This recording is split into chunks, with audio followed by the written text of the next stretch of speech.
the person, the teacher, the artist, the actor, the character, the miracle man, and most importantly, the friend, our beloved Michael Stoltz.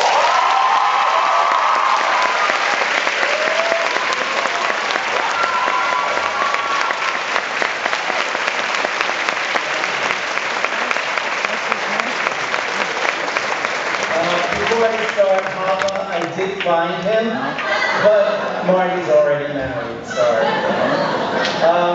I hope I can live up to that introduction. One score, minus 11 years ago, Susan Elliott brought forth to this school a new faculty composed of a group of wide-eyed young whippersnappers, Kate Greenfield and me. I still remember the first day standing in the library of the lab school, our temporary home, waiting for the students to arrive.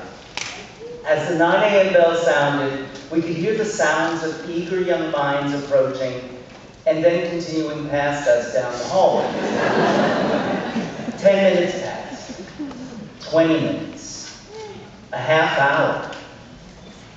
Where were the kids?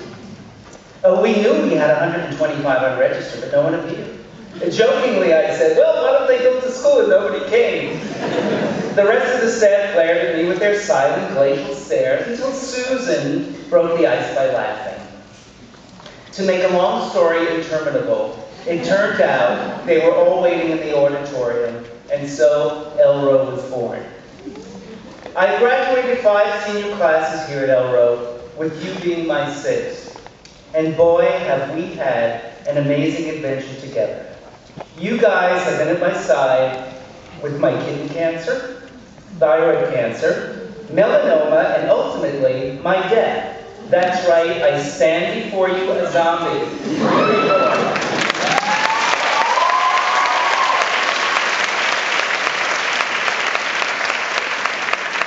The only thing you missed out on was my prostate cancer, but you can read all about it when my book is published, Vacationing at Chernobyl. I was sitting with a new surgeon the other day, and he was going over my dossier, and he kept on looking up at me with a puzzled look. He finally said, congestive heart failure, 7 primary cancers, a pacemaker, a defibrillator, and sarcoidosis. Why are you still smiling? Isn't life amazing, I told him. We just don't know what it has in store for us. So when it comes, I just like to grab on and go for the ride. Another thing I discovered in my old age is that you never stop learning. You cannot imagine how much I learned from you. And I'm not just talking about hoodwinking your teachers, which can come in handy. I'm talking about how to live. Sometimes we as adults forget, but I'm not saying that everything you do is right.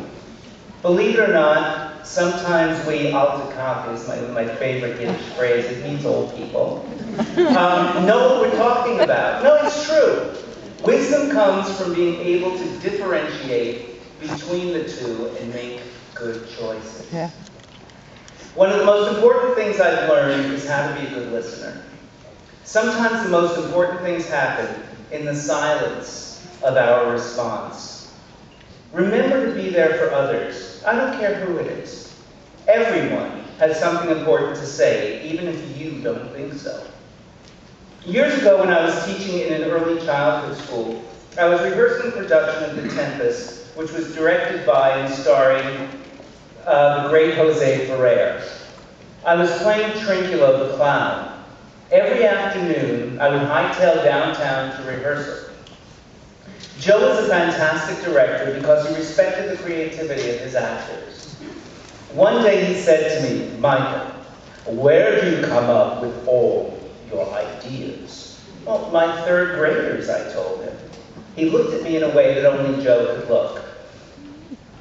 Every day I would do improvs with them based on my scenes in the play. The next day, Joe came up to the school to watch the kids. He was amazed.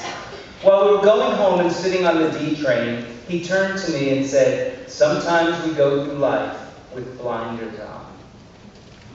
Be real and don't be afraid. One of my best friends is a developmentally challenged woman who lives in my building. So many people dislike her because of the way she carries herself, but over the years, I have left myself open to listen to her.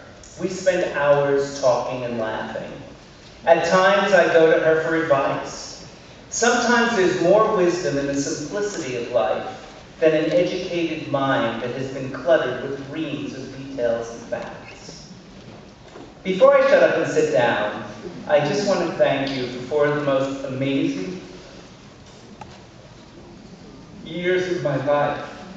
I only wish that your lives are filled with the fantastic journeys that mine have been filled with. To quote my 91-year-old father, Mikey, the book is closing fast, but while it's still open, you've got to keep on reading.